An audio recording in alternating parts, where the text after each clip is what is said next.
ए भाच्या जरा बाहेर ये रे.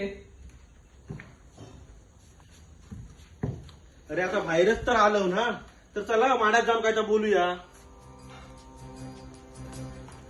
हे बघ मामानू, माझ्या कानावर बातमी आली, तुम्ही वायलवून वाटणी करून घेतलाय.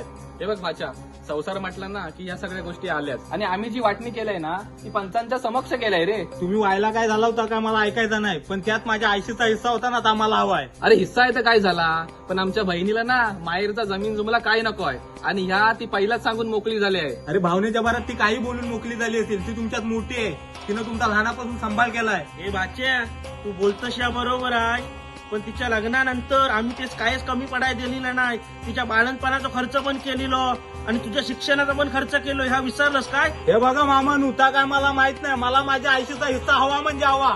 आमच्या बहिणीचा काय तर आम्ही भागावली लाव, आम्ही तिच्याशी काय तर बोलून घेऊ, तशी ती समजूतदार आहे. ती समजूतदार आहे ना, त्याचाच तुम्ही फायदा घेतला होय, तुम्ही तिला फसवला होय. आज काय बसवलेलं रे, तू तुझ्या आईशीच घेऊन ये, तेच काय समजवतो आम्ही. तुम्ही घराची वाटणी केलात ना, ठीक आहे, पण जमिनीच्या वेळी आई कशी सही देते ना, तीच बघतो मी. आणि हे बघा मामा, या पुढे घराची पायरी पण चढणार ना आणि मेल्यावर माहिती पाणी पण पाजा येणार नाही.